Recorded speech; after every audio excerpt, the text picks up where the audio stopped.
y'all, Scott here. I went to a psychic and found out I'm gonna die someday, so I decided to do something charitable with the time I have left doing this whole life thing. I've started an organization with the goal of taking care of the 28 million copies of We Play everybody abandoned. It is a bitch getting funding for this. As the video game industry grows, so do sales expectations. Sometimes they're reasonable, sometimes they're Capcom expecting Resident Evil 7 to sell 4 million copies at launch. What? And when it only reached 5 million sold a year after release, it's seen as a failure to many. I mean, it's fair to expect more copies of a game to be sold these days compared to 10 years ago. Video games are played by more people than ever now, and the internet helps spread the word of the hottest new game releases. But then there's completely unrealistic expectations of how well a game will do. Publishers predict large sales numbers that frankly are too high, and are then disappointed by sales that are still quite good. Tomb Raider in 2013 sold 3.4 million copies in 4 weeks. That's really good, but not really good enough. While it makes sense to expect higher sales numbers as video games become more and more popular, what makes publishers so confident in these ludicrous predictions? Probably We Play selling 28 million. The list that all games strive to break into, the best-selling games of all time. Let's take a look at the top 15 as of 2018 and see if I can deduce why everybody refused to stop buying copies of these things. Now keep in mind, these are the best-selling games based on confirmed sales numbers and actual copies sold. No exclusively free-to-play games for us here, and games like Overwatch, while Blizzard has stated the game has over 40 million players, people can play the game for free on certain weekends, plus it's not a concrete Overwatch has sold this many copies. If it was fully confirmed by Blizzard how many copies the game sold, I'm pretty sure it would be on the list. Also, no mobile-only games. I mean, Angry Birds alone sold over 500 million copies, even when it cost 99 cents. We're keeping things to console titles, and hey, if they have versions on mobile, good for them, but no exclusives. Grand Theft Auto San Andreas, a game also known as Scott's favorite Grand Theft Auto, is my favorite Grand Theft Auto. I'm not gonna analyze what makes it so great to me because honestly it's probably just because it was the first one that I played. I never got far in the story at all. I would just conservatively play it until I said to myself, alright, it's time to jaywalk. But hey, I'm obviously not alone in my stance with San Andreas. It's an incredibly popular Grand Theft Auto and the second best-selling entry in the franchise, moving a whopping 27 million plus copies. Now, why did San Andreas do so well? Probably because it came out at the perfect time.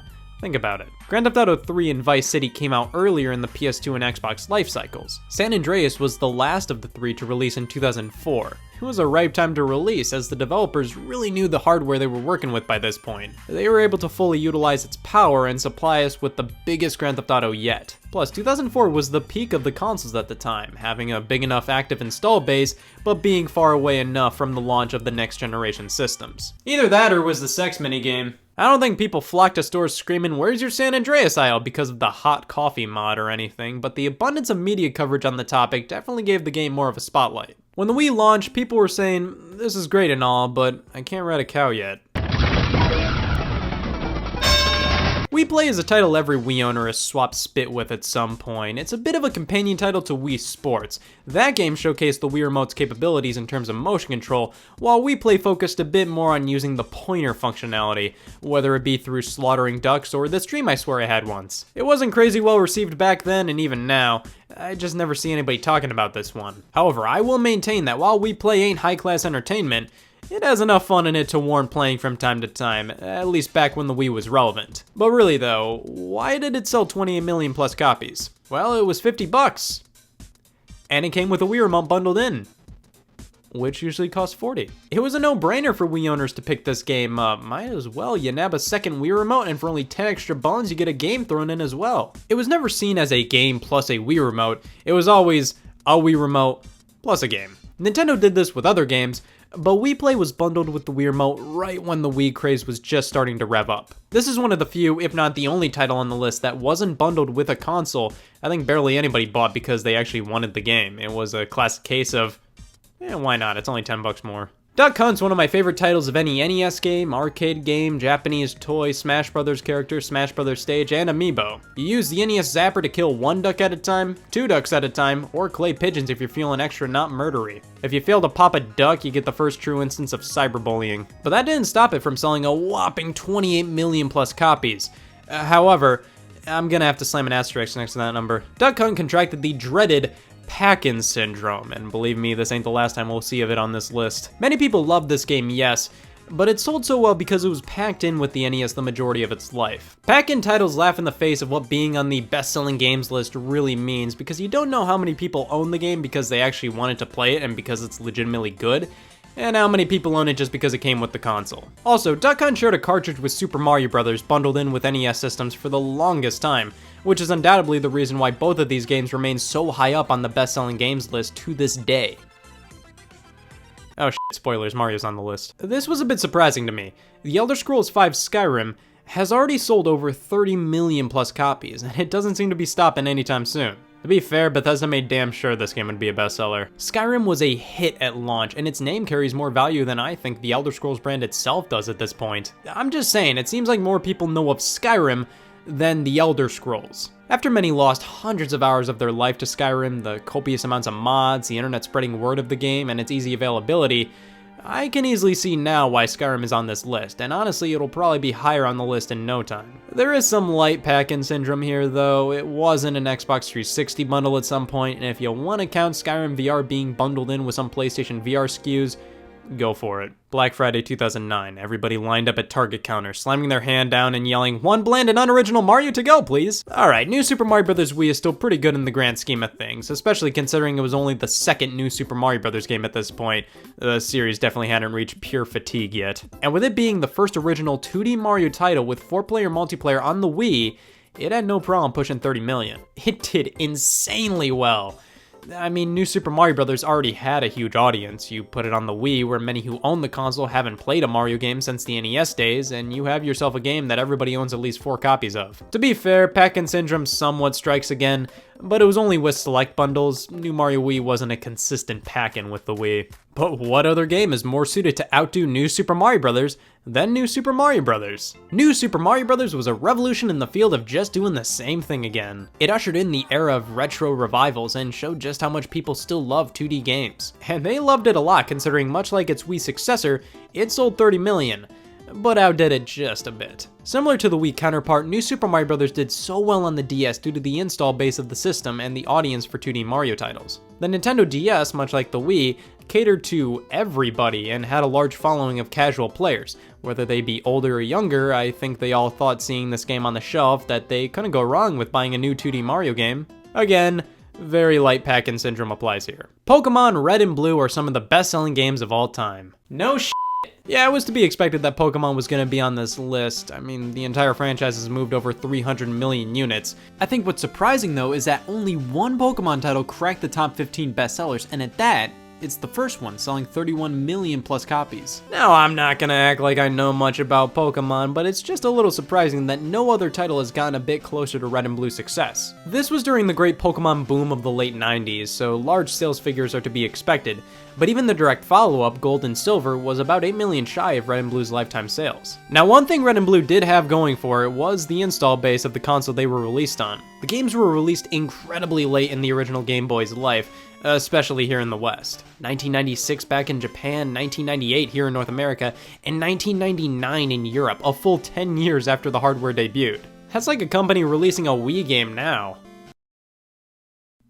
Huh. Wii Sports Resort was the sequel to the game that only God knows if it'll be on this list momentarily. Utilizing the Wii Motion Plus accessory for more accurate controls that couldn't be possible with the vanilla Wii remote, Resort was an upgrade in almost every way compared to the original Wii Sports. It felt more like a game rather than a tech demo, with tons of different modes and locations to play in per sport. Speaking of which, it had a ton more sports, all with a tropical resort theme. Swordplay, archery, and the best thing Nintendo's ever done, the Island Flyover. Being a sequel to one of the most popular games of all time, plus being bundled with the Wii Motion Plus accessory and with Wii's for a while, definitely helped this game cross the 33 million mark. I just wish even more of the population got to experience this. Mario Kart Wii, the one I disliked and now retrospectively say, that wasn't too bad. It was just at the time it didn't feel like that great of an upgrade from Mario Kart Double Dash on the GameCube, the item balancing was jank, and it didn't really have a ton of new ideas. Now I look at it as a solid enough game, but it was the thing back in the day and has sold over 37 million copies. In my opinion, the reason Mario Kart Wii attracted so many people initially was the Wii wheel. After the casual Wii audience saw how much not bowling felt like real bowling, hearing how Mario Kart Wii was coming out and it included an accessory that would make not driving feel like real driving, everybody was like, man, we gotta try this out. After the motion controls craze died down though, Mario Kart Wii steadily kept selling well, probably because it was the most accessible home console Mario Kart out there. Also, pack-in syndrome. So many Wii bundles included Mario Kart, including the Wii Mini. I am sorry, Mario Kart Wii. Now we're talking. While it may not be at the top anymore, the fact that Super Mario Bros. Is still in the top 10 best-selling games list over 30 years after release says something about its impact on the industry. Of course, pack-in syndrome partially applies here, but it had to. Super Mario Bros. Was the definitive pack-in title that showed off just what video games could be, and with 40 million plus of these guys lurking in the wild, I think it's fair to say that it succeeded at being a good pack-in. And then PUBG sold 50 million. PlayerUnknown's Battlegrounds is currently in the top 5 best-selling games of all time. Think about that. That feels pretty weird, but it definitely says something about the game's success. It initiated the popularity of the Battle Royale genre of multiplayer games, with the last man/team standing winning. That genre is totally in now, and totally won't be old news in 3 years, I swear. Pack-in syndrome, as there was an Xbox One bundle sold, but I really doubt that scratched the surface of its 50 million milestone. Wii Sports was the reason the general population fell in love with the Wii. Right when you boot it up, everybody went, oh shit, I'm the hand. I'm the hand! Well, it does have that classic pack-in syndrome as it came bundled with the Wii systems in the West the vast majority of its life. It was the driving force that got people to actually want a Wii. All the sports included were fun, easy to understand, and impressive at the time. Selling over 82 million copies makes these things less valuable than coasters, but it's still an impressive feat nonetheless. San Andreas had a good run, but then Grand Theft Auto 5 did this. The game released in 2013 for the Xbox 360 and PlayStation 3, and had potential to die hard when the PS4 and Xbox One released, but Rockstar smartly brought the game to those platforms, plus PC. This helped the title maintain relevance, and alongside the constant updates to the online component, plus the mere fact the online component is wickedly popular, Grand Theft Auto 5 is still consistently in the top-selling games of the week list, with 95 million plus copies sold. Honestly, it wouldn't surprise me if it eventually hit 150 million. Excuse me, sir, you have 12 days to live. Huh. Excuse me, sir, you have to talk about Minecraft again. Yep, everybody's favorite Minecraft. Regardless of your opinion of the game, you at least have to admire how successful it's been. It gained traction even in its beta stages, and after it finally officially released in late 2011 and was ported to almost every conceivable piece of technology since, Minecraft has sold over 144 million copies as of January 2018, with around 74 million of them being monthly active players. That's nothing to sneeze at, and while I still don't know what all this is about, I respect it and everything it's done.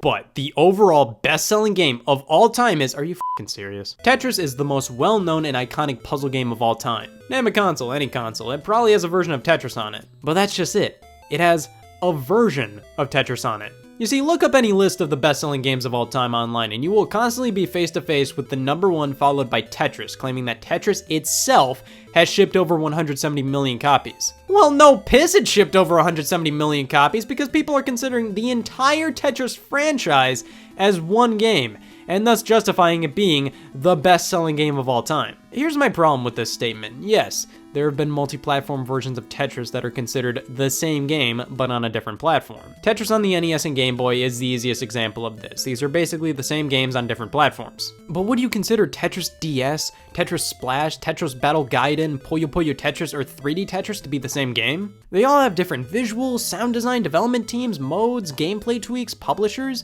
I'd argue that some of these different versions of Tetris have more differences from each other than other entries in game series. My point is, I think it's kind of lame that the entire Tetris franchise is considered just one game in all these best-selling games of all time lists, while other series aren't. Yeah, Tetris Effect is fundamentally the same game at its core as Tetris on the Game Boy, but Wii Fit and Wii Fit Plus are considered different games on bestsellers lists. Are all games in the Dr. Mario series considered the same? What about Columns, Puyo Puyo, really any puzzle game? Is Tetris 2 a part of this statistic? I f***ing hope not. What about Tetris Attack? It ain't Tetris, but it's Tetris. I wonder what the people behind Tetris have to say about that. Jesus Christ, they've sold over 425 million copies of Tetris on mobile alone. Alright, I wanted to argue longer there, but that's my cue to wrap things up. So what did we learn about the best-selling games of all time today? Well, a lot of them are on the Wii, and we didn't even see a Call of Duty title. After staring at this list for 2 minutes, I've deduced that 12 of these 15 games have been pack-in titles at some point, 5 of them are Wii games that sold well due to bundles, brand recognition, and fads, and Tetris being the best-selling game of all time is kinda garbage, but they decided to sell over 400 million of the non-free-to-play paid versions on mobile, so I guess I'll shut up. I hope developers actually understand that the majority of these numbers are unrealistic, and it's simply not bad for their title to not hit them. Yes, these are incredibly impressive statistics, but selling 1 million copies of a game should still be seen as a success in some ways. Yeah, that could mean a profit loss for the company, but that's 1 million people who wanted to play your game, and that should mean something. I wonder how the Wii Play developers feel about why people actually bought their game. They've got to feel pretty good because we have 400 copies of Wii Play being nurtured by yours truly. But coming back to the whole I will die thing, who's gonna look over my 400 copies of Wii Play when I'm gone? Pardon me, 433. Alright, to-do list for the week. I got robbed, I took a bath, now go on Wikipedia. You know, it's pretty hard to go, hey y'all, Scott here, here's a Wii U, when you just got robbed of everything that you hold dear, so why not? Let's take a look at the game consoles that were held the most dear to the most people based on their sales. Of course, you may go, Scott, you were just robbed of everything. How do you have consoles to talk about? See, that's where you're wrong. I plan ahead of time. I have theft-proof items. I just spit on them a lot, that usually does the trick. My game console sold better than yours, just look at my resume! See, there's a major difference between a video game player and a video game talker. Guess which one I am? What was I just doing? It's fine, I can go without talking about video games, I can just play them and everybody's happy. Wario. See, our type has to care about how well a video game company is doing. It's like rooting for your favorite sports team if you didn't even watch them play. I didn't buy Bravely Default 2. Gosh, I sure hope it does well. It just makes you feel good seeing the company that makes your favorite game system doing well. Like, man, there's gotta be some overworked employees in there. It's also just interesting to analyze those sales numbers. Why are they going up? Why aren't they going up? Why don't I play video games instead of talking about how much they sold and why you should care? How about this? Let's take a look at the 14 best-selling consoles of all time. If I don't convert you to a video game talker by the end, I'll officially play a video game. There's a lot riding on this. Of course, let's remove consoles that are still being actively sold, so anything post-2017, because those numbers will forever be changing. I always looked at that best-selling video game consoles of all time page on Wikipedia back when I was a kid. It was cool to see what was the most popular and think about why that might be. Why did this console sell so well, or not as much as it could have? If we actually figure it out, who knows, maybe we can more easily predict what will happen in the video game industry. The SNES being at number 14, see what I can amount to? The Super Nintendo Entertainment System sold just over 49 million units. What a little bitch. Yeah, only 49 million units, which is quite good. I mean, it is one of the best. But when talking about the most successful game systems of all time, numbers in this region aren't normally brought up. It's crazy to me that some of the most iconic systems out there, the NES, Sega Genesis, Nintendo 64, Atari 2600, sold as few units as they did. Now, 49 million is still a lot, but the SNES didn't do as well as it could have. It's hard to believe, but ever since the NES, Nintendo systems were going down in unit sales. The SNES sold 13 million less than its predecessor, and with the sheer quality of games that released on it, we need to expand the definition of treason. However, the sales decrease makes sense for a couple of reasons. To many consumers, the Nintendo Entertainment System was merely the hot toy for a few years. The idea of upgrading your video game console to the next big thing, it didn't make much sense to them. Why would I get that new Nintendo? This one works just fine. And it smells. They viewed it as a toy or something along the lines of a VHS player, and the only reason why you'd upgrade either of those is if your last one broke. But I think what made an even bigger difference was the Sega Genesis. You hear a lot of people that went from the original NES to the Sega Genesis. Yeah, treason. The NES didn't face as much competition. Anybody that got in its way, oh, it has a body count. I mean, any competitors just weren't exciting. Nobody looked at an Atari 7800 going, damn. The Sega Genesis was Nintendo's first piece of major competition. Without it, obviously, I think the Super Nintendo would have sold significantly more. But as it stands, I'd say it sold as well as it did due to amazing games and loads of them at that. Though it didn't sell as much as it could have due to heavy competition from Sega and the climate of upgrading video game consoles at the time. Man, that's just sad. The Xbox One, estimated to have sold roughly 51 million units, not bad. The PlayStation 4 absolutely demolished the One by selling over twice as many consoles. Now, to be fair, the Xbox One is a week younger than the PS4. so it's been on the market for less time, let's give it that. But the Xbox One struggled to put much of a dent into the PlayStation 4's tyranny. And if you were there during both consoles' reveals, you know why. The PS4 had a nearly flawless track record with fans from reveal to release. Sure, getting rid of backwards compatibility was lame, but hey, here are games and a system. Holy shit. The Xbox One's reveal was watered down by talks about Kinect, TV, and streaming functionality, watching live sports, sports titles, Call of Duty. It was everything people despise about the Xbox 360 at this point, wrapped up in a neat little piece of shit. As time went on, it was revealed the console would require an internet connection to work. It would block used games from being played, and the system would retail for $499. And at E3 2013, Sony revealed that the PS4 wouldn't be doing any of this and cost $100 less. Spec sheets showcased how the PS4 was actually more powerful than the Xbox One, and the games Sony revealed for the console, I mean, they weren't amazing, but they were games. That initial reveal ruined Microsoft's chances to sell more Xbox Ones. Ever since, you just ask, why would I buy that instead of a PS4? And honest to God, I don't know any live being who answered that. The exclusive games just weren't there. The PS4 took a bit to get some genuine must-have exclusives, but when they started hitting, it was already all over for Xbox. Their exclusives were either more Halo, Gears of War, and Forza, or some of the most forgettable exclusive games I've ever seen for a system. And a lot of the best games you could only play on Xbox One, well, they were also available for PC, and or eventually came to other consoles. And even Microsoft mainstays like Halo had a rough time on Xbox One. The Master Chief Collection launched in an abysmal state. Halo 5 was Halo 5. Gears of War just kept trucking along and only really appealed to Gears of War fans at that point. And even then, some Gears of War fans don't care anymore. And Forza's good, but it's fucking Forza! The only reasons to get the Xbox One was for the Xbox Game Pass service, which was a great deal. You get all these different games for a small fee per month. The backwards compatibility they started offering later down the line, which was a legitimate knock against the PS4, which had literally nothing of this nature, or just because your friends are on Xbox and you wanted to play with them online. There was no other reason to get the Xbox One, but the Xbox brand has millions of diehard fans. No matter what, you want to stick with Xbox, and over time, the Xbox One with revisions became more affordable, consumer-friendly, and powerful than what Sony was offering. Due to its similarities with the PS4, most multi-platform games came to Xbox One, which didn't make it immediately unappealing. Millions of these console sales are from people who literally just play FIFA and Call of Duty. And wouldn't you know, I have a console for you. The Nintendo DS. Coming in at 61 million units, the Nintendo Entertainment System took the world by storm in the mid-80s. You'd think for something this popular and iconic, it would be in the 6 billion units sold range. Like water. Frankly, the NES did a ton of heavy lifting popularizing video games as a viable market, a medium you could trust. The Atari 2600 initiated the home console boom but failed to capitalize on it in the long run, burning retailers and consumers out with the lack of quality and quantity control. Thus, the original Atari only sold 30 million units, which is pretty surprising considering how popular and iconic it was. Though back then, these things were huge investments, especially considering how new the video game industry was. Not as many people were willing to splurge on that kind of entertainment.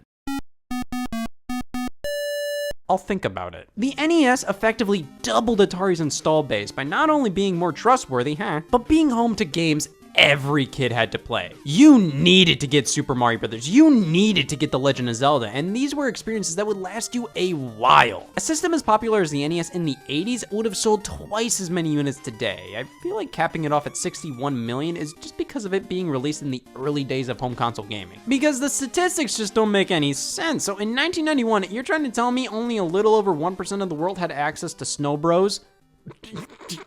Okay.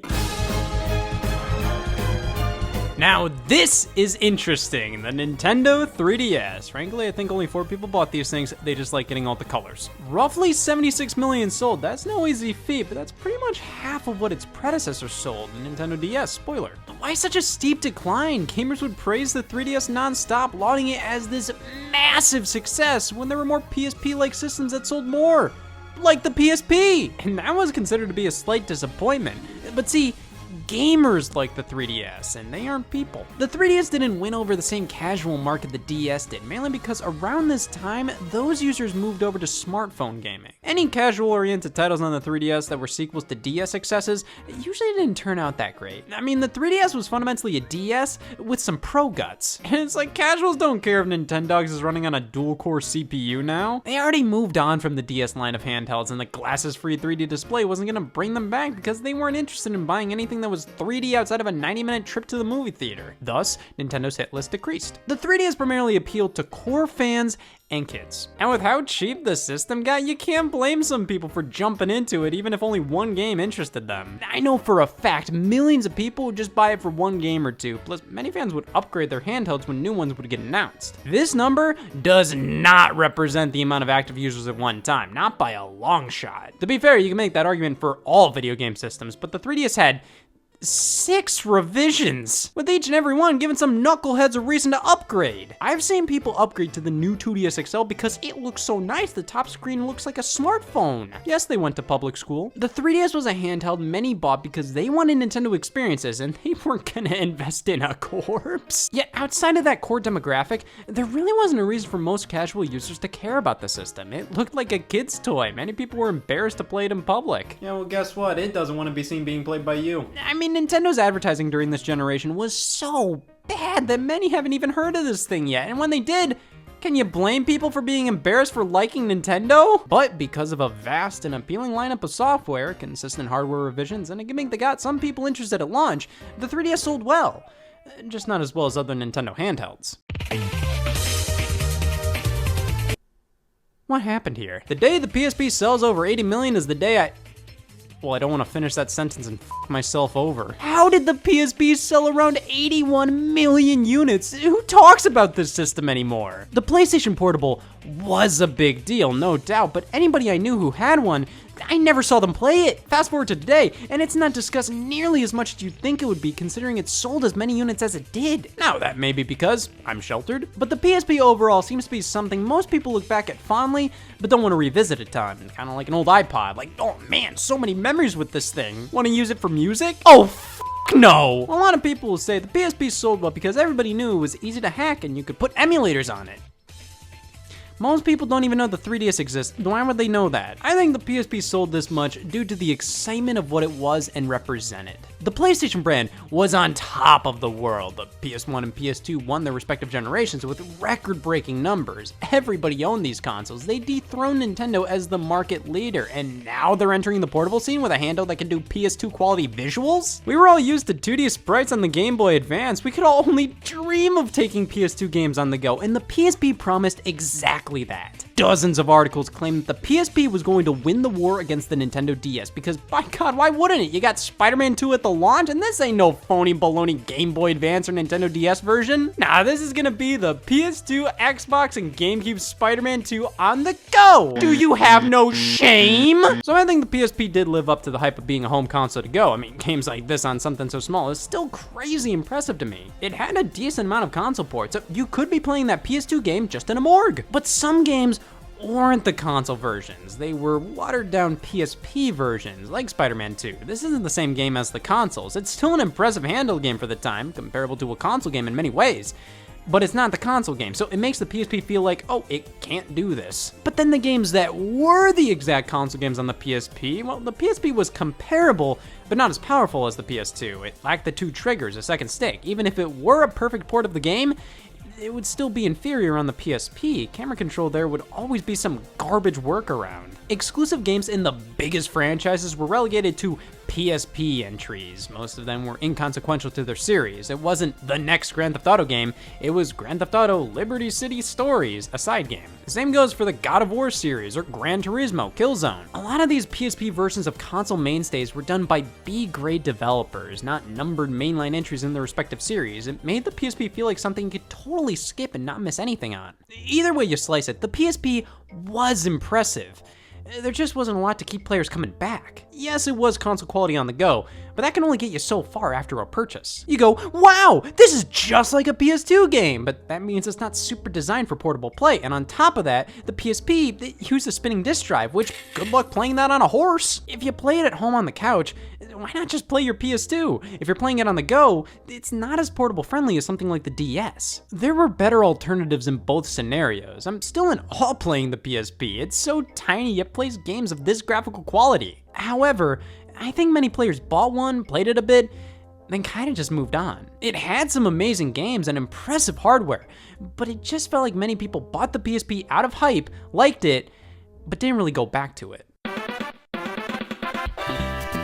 As a kid, the true success of some products normally doesn't dawn upon you. NASDAQ was only my 47th word. But back then, it felt like everybody and their mother owned a Game Boy Advance, and with it selling 81.5 million units, that was practically the case, though it sold roughly the same as the PSP? That doesn't seem right. It was almost the de facto game system. No matter who you were, you had a Game Boy Advance, and that was due to a few reasons. The price entry was incredibly low. This was one of the cheapest and easily accessible game systems out there at the time. The name and brand was undeniably recognizable. Even these days, people still refer to anything with a battery as a Game Boy. It won't hold up in court, but it just goes to show how iconic the title of Game Boy is. And of course, the games. Not only did the Game Boy Advance have constant releases of all types, whether they were Nintendo first-party titles, third-party, or licensed kids games, but the Game Boy Advance was compatible with Game Boy and Game Boy Color games as well, luring in owners of those past systems and new ones as it already had a library of hundreds of games upon release. There was something for everybody here, something for the core gamer and something for their stepdad's daughter. And with 3 redesigns, people had incentive to upgrade from the first model to the newer Game Boy Advance SP,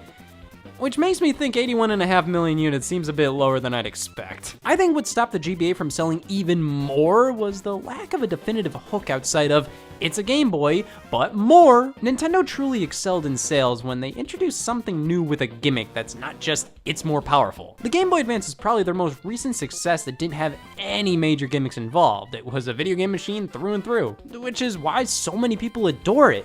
But looking at its successor, it's obvious while Nintendo can successfully make a standard game console in the modern day, they still need a specific hook to lure everybody in. The Xbox 360 is well known as the winner of the battle between it and the PlayStation 3. Who did it pay off? 84 million units sold. The 360 dominated the better part of the battle for the 7th generation, and for good reason. Nobody wanted a PlayStation 3. Well, in actuality, I think everybody wanted a PS3 to some extent. The follow-up to the uber popular PlayStation 2, it was considered the most powerful thing on the planet. Move over, Christ. But that price point was disgusting. And the amount of games just wasn't appealing. The Xbox 360 had a year head start on the PS3, had far more games, was considerably more powerful, and was pretty comparable to the PS3 graphics-wise. Even though that system was more powerful, many developers didn't have the time or money to fully take advantage of it, so they developed games for the more accessible Xbox 360 first and foremost, then maybe brought them over to PS3. Exclusives like Gears of War and Halo brought millions over to the 360, while the PlayStation 3 was struggling to sell. Online play was better on Xbox, many preferred the controller, digital Netflix streaming was exclusive for a bit, and in 2010, they introduced the Kinect, which revolutionized the act of hatred. That brought an entire new subset of consumers over to the brand, all of them casuals who simply thought the act of kicking the air was worth $150. Because of this, the Xbox 360 became the face of hardcore gaming. That original model and controller are burned into my brain as what you think of in an unfinished basement setup. But after the Kinect launched, it felt like Microsoft put the 360 on autopilot. The only exclusives releasing at that point were more Kinect games, which frankly, after about a year being on the market, I think most people who bought the thing gave up on it, or they were sequels to series that already kind of peaked. The entire marketing campaign for Halo 3 was finishing the fight.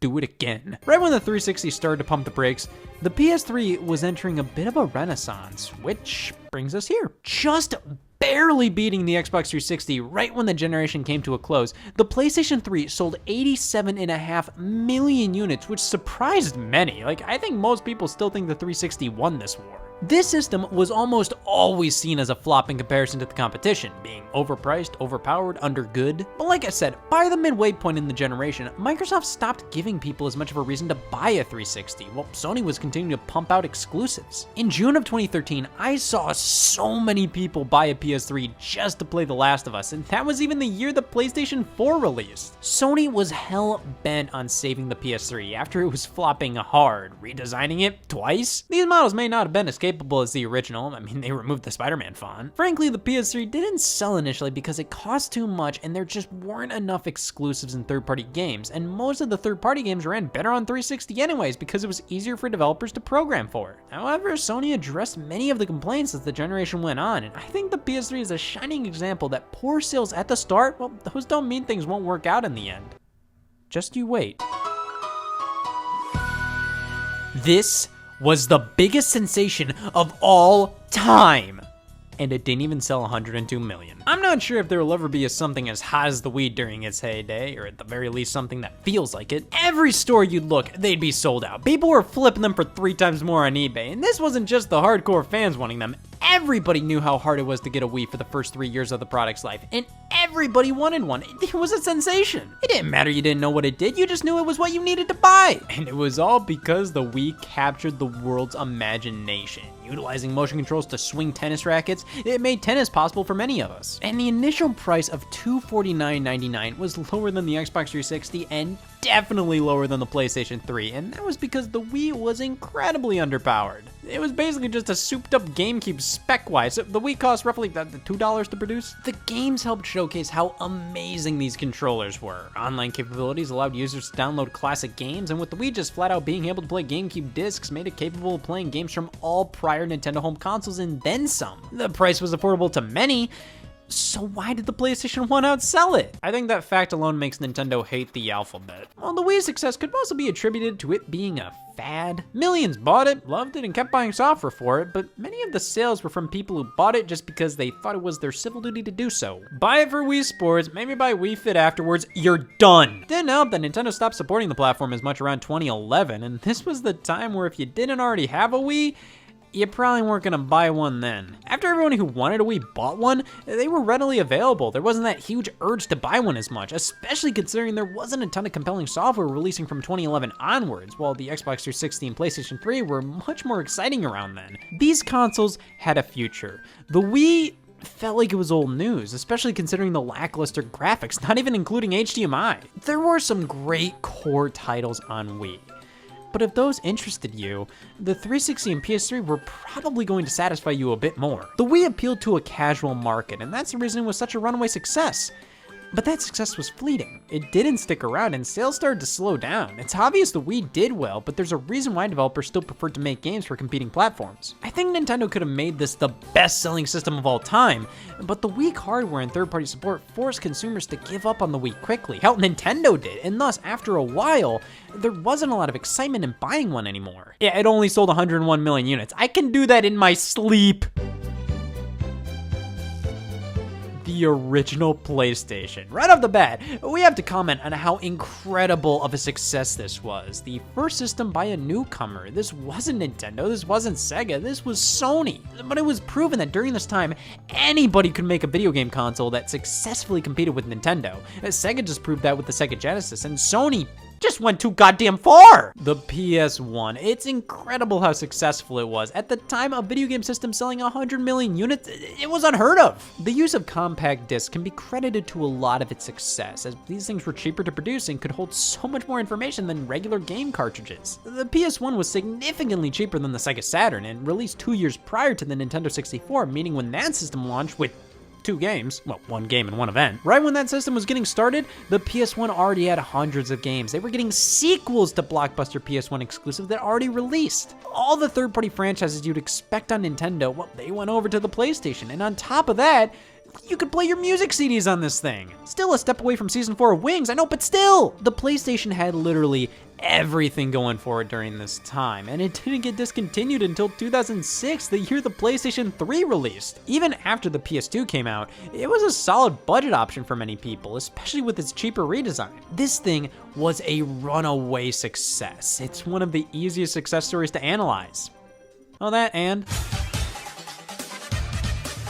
the PS4 did as well as it did because it wasn't an Xbox One or Wii U. The Xbox One shot itself in the foot, we already know that, and because of the resistance many consumers had towards the Xbox brand at the time, Sony took advantage of that. They highlighted all the issues people had with the Xbox One and clarified that they wouldn't be a problem on the PS4, while also revealing their system cost $100 less and was more powerful. It made me look at anybody who bought this as a fucking moron. I think the Xbox One had more compelling exclusives at launch, but it didn't matter because eventually the PS4 started to get blockbuster after blockbuster exclusive game, a feat that the Xbox One just never reached. Frankly, I do truly believe the PS4 did as well as it did because it was really the only choice for many. I mean, you didn't want that because it was more expensive, less powerful, and already proved itself as untrustworthy in an alley. You didn't want that because just buy a PS4. People flocked to Amazon after Sony's E3 2013 showing to pre-order PS4s, which I always found silly because, like I said, I do think Xbox had a better initial showing of software during that E3. Look at the PS4's first year. The viewer discretion is advised. While I think the initial success of the system had a lot to do with the Xbox One's failure, eventually the PS4 found its footing with must-have exclusives, and on top of that, it had all the third-party games, and the best versions of them. Now, after both companies redesigned their consoles and pushed upgrades out the door with better specs, the Xbox One X was more powerful than the PS4 Pro. But at this point, it didn't matter. The war was already over. While the Xbox One became the more advanced system, the PS4 still had the games people wanted to play. What do you want me to say here? It's the Game Boy and Game Boy Color. Of course, I will admit the Game Boy and Game Boy Color aren't separate systems, and the Color was just a mere refresh of the Game Boy when I'm dead and buried. Still not buried, but Nintendo groups these two together, so sure, it counts. But the reasoning behind the success is pretty much the exact same as the Game Boy Advance. It was the go-to thing to get kids for the back seat. It was cheap enough to buy one or even a couple for multiple kid households. The inclusion of Tetris in the package, well, that lured in millions right there. Not only kids, but their parents as well. This was one of the first instances of a Nintendo product being marketed towards everybody, not just kids, and we can see that works well for them. The initial price was $90, $70 for the redesigned Game Boy Pocket. It was so cheap for a game system. You didn't have much of an excuse. And if you did, well, you were probably trying to cover up something. Other handhelds had color screens, lit screens for that matter, but the Game Boy had affordability and a never-ending game lineup to boot. Now this sales figure is definitely a little skewed considering not only are we including the original Game Boy, but Game Boy Color as well. Though, to be fair, the Xbox One X is included in the Xbox One sales, the PS4 Pro with the PS4, the new 3DS with the 3DS, and that had exclusive games just like the Game Boy Color did. The amount of new 3DS software, though, what are you standing there for? Go! How the hell did this happen? The Nintendo DS sold over 154 million units. Am I alone with originally thinking the Wii was a bigger phenomenon? Well, while everybody was talking about not being able to buy a Wii, everybody was buying 5DSs each. Think about how the Wii's success was fleeting and how software became sparse in the final years. And flip them. The Nintendo DS kept rolling. It had a very similar strategy to the Wii, really reeling in the casual consumers with games like Brain Age. However, it did a better job of appealing to literally everybody. There were games of all kinds on the DS, and the system was at a power level where you could make games for it on a budget. It was cheaper to make DS games for many developers because you didn't have to worry about games not being asked for the eyes. And the games kept coming well after its successor, the 3DS release. Pokemon games kept coming out for the DS until 2012, and with this being a cheaper handheld with multiple revisions, it wasn't uncommon to upgrade. I got the DSi after I had the DS Lite. It's good to know I'm two of this number. It's just unbelievable the handheld sold this many. But to be fair, families get multiple DSs for all the siblings, and handhelds get scuffed up more often, thus you're more likely to upgrade them. Something like the Wii, well, the family shares that, and when they release a revision, it's usually just to cut costs and offer a lower price for new customers. And there's really no incentive for people to buy multiple consoles, while the DS was a completely different story. This was the go-to handheld. Everybody had one because there wasn't much bad press around it. Outside of Scrabble using the word fucker. Of course your mom liked you owning a DS. You did math and whatever the this is. So it's understandable why a handheld and not a console like this would be such a huge sales juggernaut. And then there was Sony. The PlayStation 2 sold 155 million units, which is obscene. Look at this graph.